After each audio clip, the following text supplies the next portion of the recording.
anyway, welcome everyone. Glad you can join us. So my name is Mark Periscandola. I'm an epidemiologist. I work at the National Institutes of Health in global health, but here as part of the National Origin Alliance.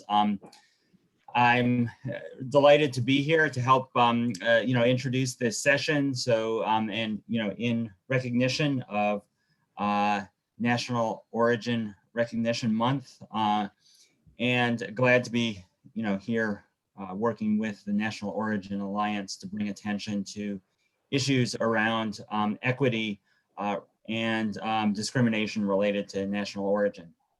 So, our speaker today is Dr. José Miguel Flores, who is CEO of Statiscripts, and we'll hear a bit more about that later, but he also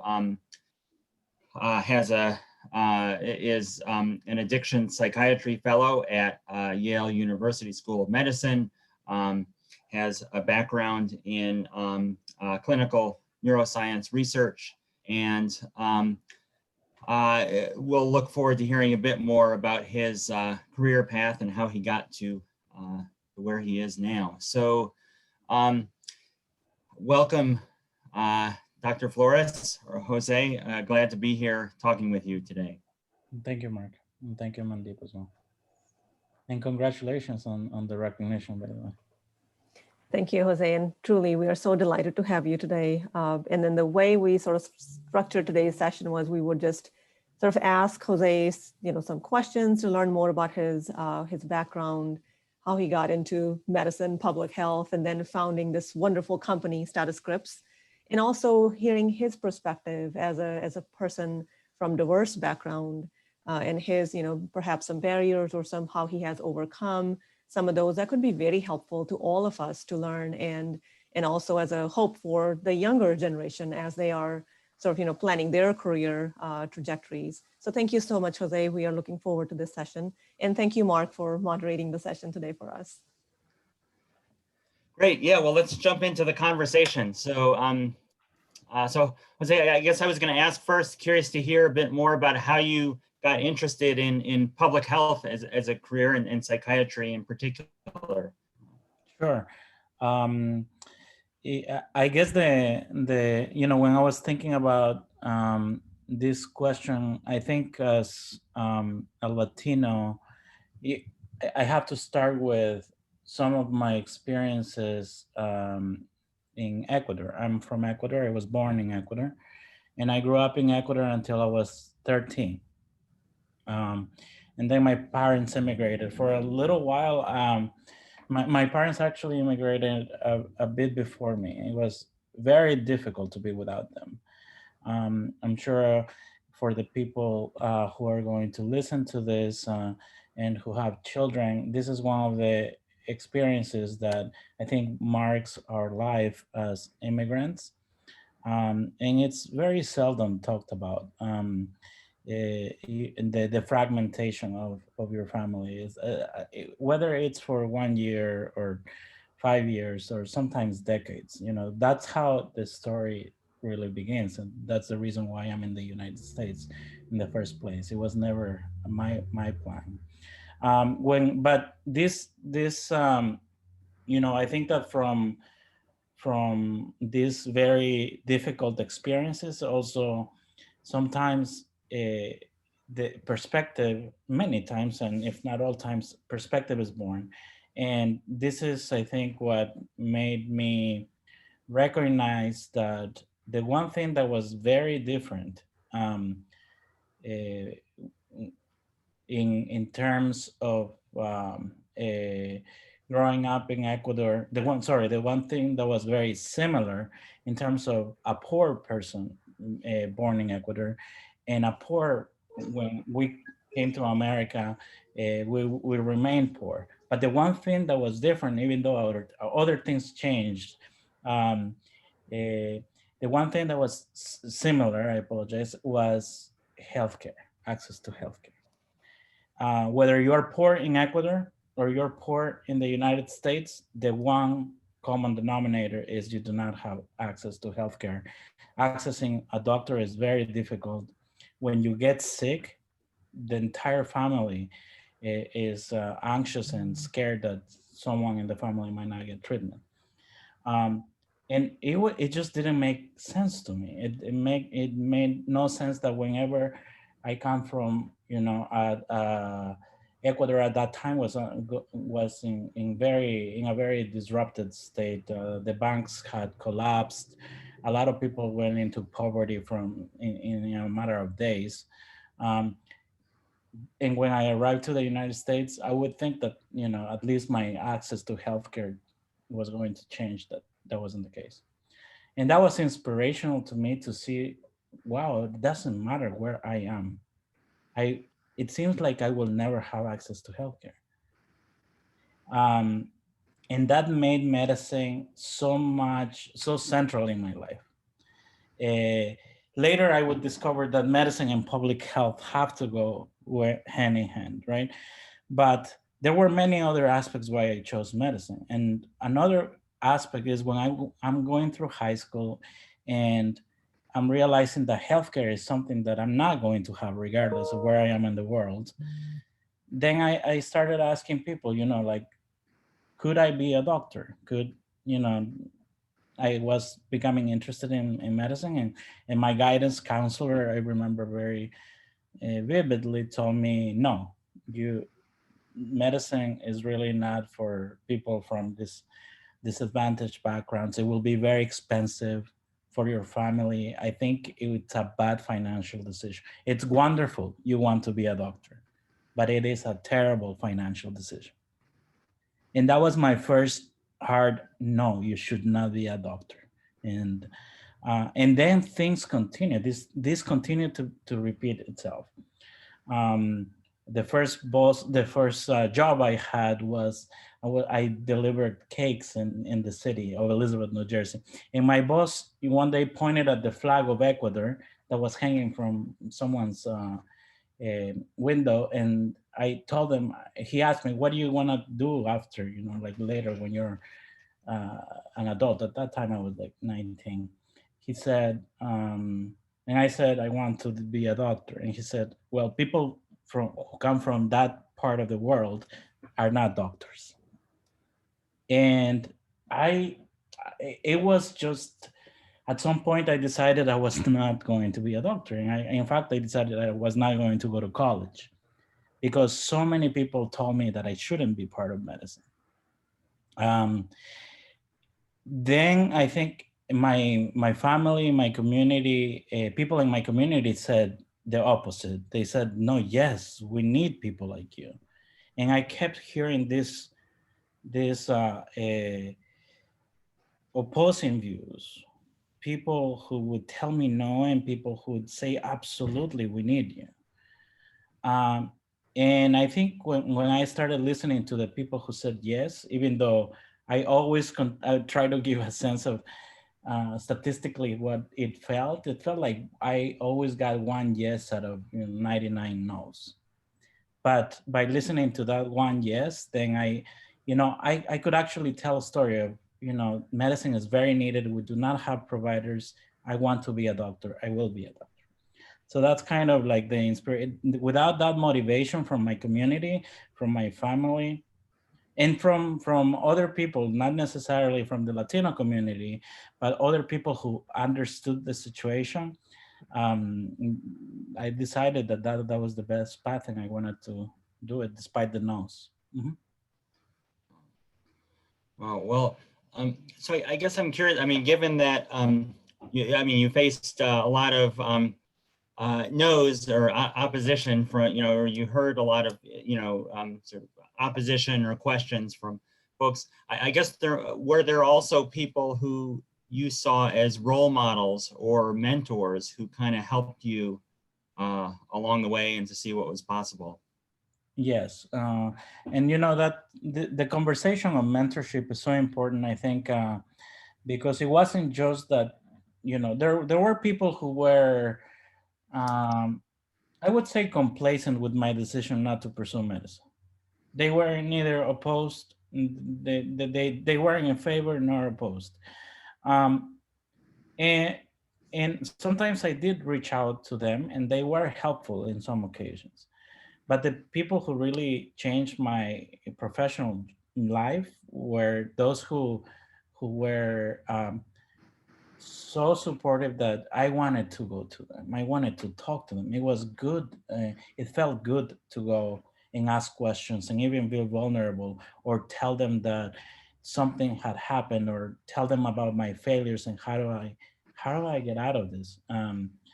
And for example, I was a janitor for a few years. I used to work at FedEx ground, and at that point I was like contemplating already going to college.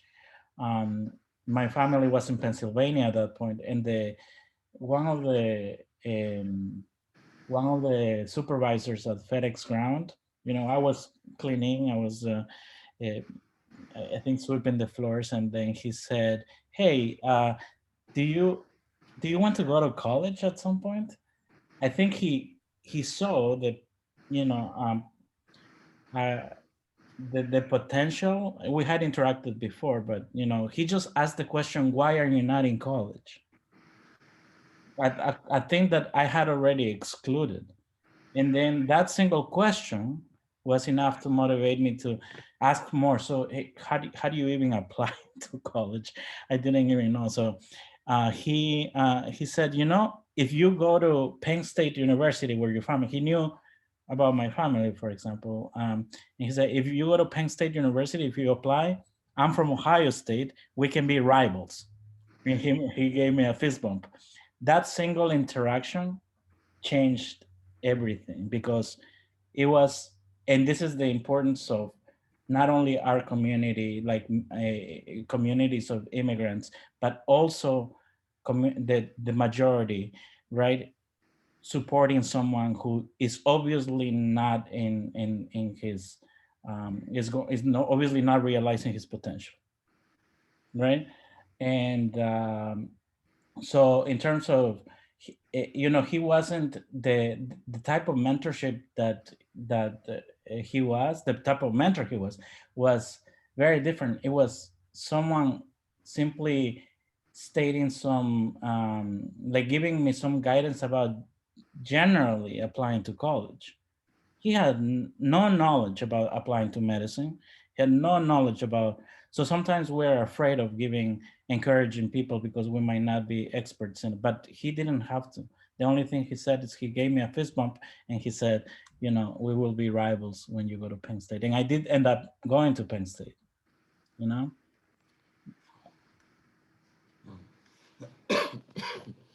So I guess I'm curious too, when you looked for mentors or sort of role models. I mean, did you see other Latino role models, or people from diverse backgrounds who served as, who were in a position to be a role model, or so could you picture yourself, in that, as a, say, a medical researcher, or a director of a clinic? I guess I'm curious, because obviously it wasn't just going to college, but you also went on to medical school, you've done research, you've started your own company. So I guess I'm curious if there were other role models you had along the way too, also past college. Absolutely, yes. Like I said, the role models didn't perfectly fit the idea of what we in academia think of a role model, right? Some of my role models were outside medicine, but they simply, for example, I remember my physics professor, and I asked him a question. I said, and my mentors, not only my role models, but I asked him, I was having some trouble with the first part of physics. And he identified that I was reading it in the context of my own language, and that when I was reading physics problems, I was thinking almost in Spanish and not using the correct adjectives to compare things, or and so he gave me another opportunity and I did so much better, and he was really impressed. By the time, I remember one day I came and I asked him for a recommendation for medical school because I was doing very poorly, and then he helped me do and I was at the top of my class with a single intervention.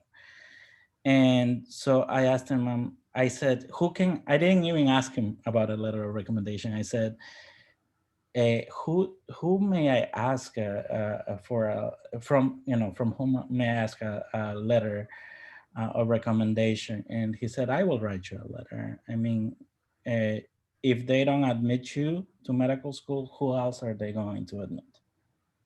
And that to me, that's someone I want to um, I want to emulate, right? So it wasn't, he wasn't a physician. He was just someone who said, whatever you want to do and whatever your potential is, yes, I will support you. And I think that that's the person. It's not the person who's doing exactly what you want, but rather it's the person who is going to care about what you want. And I think this has been shown in research, in the literature. Those are our best, not only role models, but our mentors are those who care about the things we care about, not the things they care about. Actually, that is not a good mentor. And I would advise people to, even despite, whether you admire those people or not, if you end up doing things that make them happy but not you, then to stay away from that relationship and to rather choose someone who will support your endeavors. It was clear by that time I wanted to be a doctor, and it was clear who was yes and who said no to me. Yeah. Mm-hmm. Great. Yeah. Well, so I guess I understand you also co-founded the Latino Public Health Network. So I guess I'm curious how that fits in. Was that sort of an effort to try and also provide support for other sort of young, young people trying to get into the field? Yeah, What? absolutely. Yeah. Sorry, did I interrupt? Go ahead. I was just going to say, yeah. What was the motivation behind that?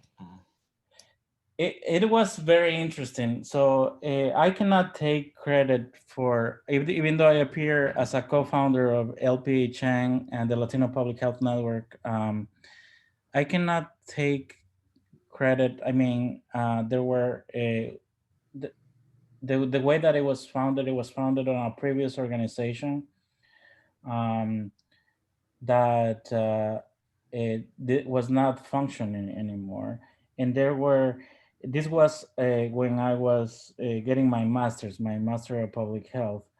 There were people with incredible community organization skills. um, I mean, they had extensive work experience, and I was one of the most or least prepared to form an organization like that. I think right now I just checked, it has about, we started with about 6 Latinos and about maybe like 4 other people who wanted who were very interested in Latino health.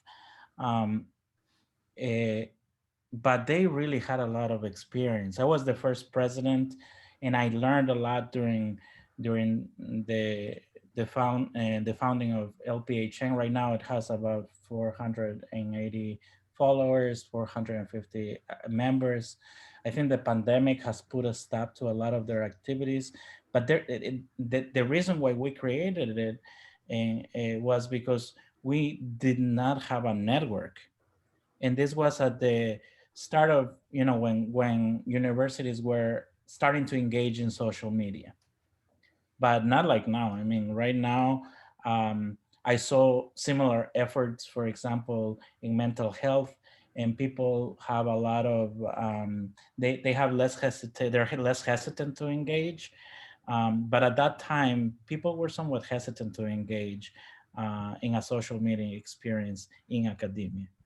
I think at that time, LinkedIn was one of the platforms that was very trusted, but we put this on Facebook, and that proved to be the correct decision because we were connecting to people in the community as well. It was not only a network of Latinos at the School of Public Health, of the Bloomberg School of Public Health, but the initial intent was we want to meet Latinos at our level and vertically too. But there, we didn't know each other. We didn't know where we worked, who we were. So that type of, that's why I think of LPHN as a very, and actually was very inspirational to found Statiscripts, because it's this horizontal and vertical integration with connections to the community too that made the group very successful. And that's exactly how the model, I think, in retrospect, that I ended up using for Statiscripts. It's a network of people horizontally and vertically, and we are getting to know each other even if we're in different continents. Mm-hmm. So since you mentioned Statscripts, can you say a bit more about, so what does Statscripts do, and how does this concept of vertical horizontal integration fit in? Absolutely. So Statiscripts. So there was a question why I chose to go to public health in addition to medicine, and one of the reasons was that I really like that public health taught you quantitative skills and how to measure a problem at the population level with complex and like and rigorous statistical models. So you could really, with numbers, persuade, for example, policymakers or funding agencies that there was a problem. And I really liked that about public health, and I wanted to learn those skills. When I was doing my master's, I really fell in love with the quantification of a problem, and the fact that that can be used to help whatever endeavor you're pursuing in research or public health. At some point, someone asked me if I wanted to help in a project and that they would pay me. And salaries for PhD students are very minimal. And I was really concerned at that time that PhD students we were not getting paid the right amount for the amount of work that we did. And people, not only that, we were not getting a lot of the credit that we deserved for all of the statistical and computing skills that we were putting into a project. We would always appear in the middle. We would never be first authors of papers. It was a big problem. And so then I think, that group liked me, and then they referred me to another group. And I ended up having a few groups that I was serving as the statistician, and they were paying me a better salary, and I was getting more recognition. I was being, I had been in the, like, for example, in the main papers, getting better authorship. So some of these problems started to get fixed when I started interacting with people outside my regular department, for example. At some point, one of these clients, I would call them now, I was a contractor for them, said, Jose, you should put a company. You should build a company with this concept. And that I kind of, well, I had no idea how to start a company. I was, a PhD student, and I had no business skills. And this is where the importance of this network of people with different experiences comes in, right? At some point, I had enough. I was percolating that notion in my head. Okay, it seems that people would like a company. I don't know how to start a company, and I kind of stagnated. You know, that idea stagnated in my head for a bit, but at some point I found people who said, well, this is what you do. You start with this, um, and then some people became interested and said, hey, if you have that idea and you have a network of I already had built during the MPH and PhD, I had built a network of people who were very good analysts and who were experiencing some of those problems with salary. And they were willing to start the company with me. But again, like LPHN, I relied a lot on the experience of others. But these other people really wanted me to succeed. It wasn't sometimes even about them. They wanted me to succeed, and I just had to be grateful, not fight it, and not, there is a lot of imposter syndrome, right? And one tends to self-sabotage when somebody offers help. But I at some point said, okay, I will I will accept your help. And they were very helpful. One of them was my own brother too, who was very business savvy, and I was just rejecting that help. And right now, Statiscripts could have started a long time ago. But I'm happy the way that it started the way it started, because I now have that sense that I'm not afraid to ask for help anymore. I'm not afraid to reach out and to say, I have this deficit, but how am I going to fix it, and who's going to help me? Mhm. Great. So finally, I would just wanted to ask also if you have any advice. I mean, given your experience so far and all, you've been involved in, do you have advice to give to youth from diverse backgrounds who want to develop their career? Not necessarily, might not be public health, it might be something else, but is there any advice you would give, looking back? Yeah, I did. When I was thinking about this is one of the most important, I guess, my most important motivations when uh, when giving this type of interviews or speaking in public, is the fact that we need to concentrate on the generations that are coming. I think that people who I mean, I'm an outlier in many senses, uh, but I have already discovered a lot of the things that make me more successful. And now our job is to look back and answer this question that you asked right now, right? So I would say seek mentors who care about your work, uh, and who will, and it will be obvious who cares. And knowing who cares or not is also important. But they actively put you, for example, in touch with someone who will, if they're not in the same field, they will put you in touch with someone who will help you get there. If they are in the same field, they'll start collaborating with you, and they will give you a spot that you deserve. Right? That's a clue. So those are the type of mentors that we want. They will be supportive and not tell you no to your dreams. So it's okay not to know everything about your path, and that should not prevent you from starting your own company, for example. Right? But that you need to do with the help of others, and don't be afraid to ask for help. The other thing, it's okay to fail. I've failed many times.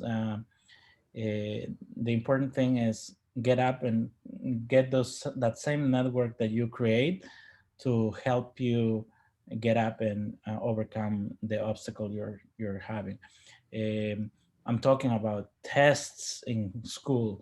I'm talking about financial problems, your car breaking down. It doesn't matter. The nature of your obstacle doesn't matter. Just reach out to your network, and it is important, for example, that you have a car if you have to commute. So you need to ask for help for that. You are entitled to your future. So that part we really don't talk about enough, is that entitlement is a big part. At some point, you need to believe that you deserve a better future, and you deserve to go to medicine, and you deserve to have the chance to start your own company. So there are many who will help you. The quality of the help changes. That's okay. Get as much help as you want, as you need, but also, qualify that help into, so that you can benefit from the best mentors. Stay connected to the community and to other to your family, because they will be cheering you on to do the things that you dream of doing, even when 99% of the people say no to you. Those are the people who will say yes. And that includes, many in the community. One never knows who will give you that yes. And one yes, I think it's so much more important than the 99 no's. I think just believing in that really weird statistic, it sounds like the odds are against you, but that one yes will change your life. Mhm. I think that's a critical point to sum up is if you can find that one yes or that one person who can support you, that's so critical in getting the help you need to move ahead with whatever your goals are. So Jose, it's been great talking with you. I see we're at the top of the hour, so I mean but it's been fascinating to hear your story, all the kind of experiences you've had, and some of the and really helpful thoughts and advice that you have. So I think we probably need to wrap up there, but I'll turn it back over to Mandeep. If I don't know if there are any other points you wanted to make or questions to raise before we close. Sure. Well, Thank you, Mark. Thank you, Jose. This was truly an inspiring story, and just the one thing that I learned is don't worry about those 99 no's. Stick with that one yes. That's all we need. There'll always be half full glass. That's what we need to look for. Just ignore the half empty. So thank you so much. This was so inspiring, and thank you, Mark, for the moderation. This was an amazing session. We could take one or two questions if in the audience, if anybody has any question or they want to share something they learned from Jose's phenomenal story, or want to share their feedback or a question, we'll be more than glad to take that.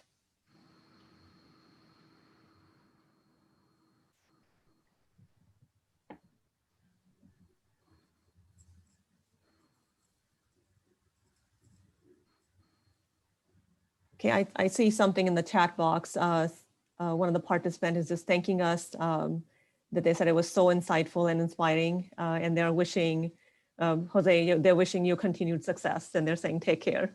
Exactly. That's what we pay attention to. That to Patrick, that's the person I will listen to. Perfect. Thank you. Well, thank you so much. Appreciate it. And happy National Origin Recognition Month. Thank you. Yes, happy day to you too. And thank you so much for doing this. This is amazing. Okay. Thank you, Jose. Thank you, Mark.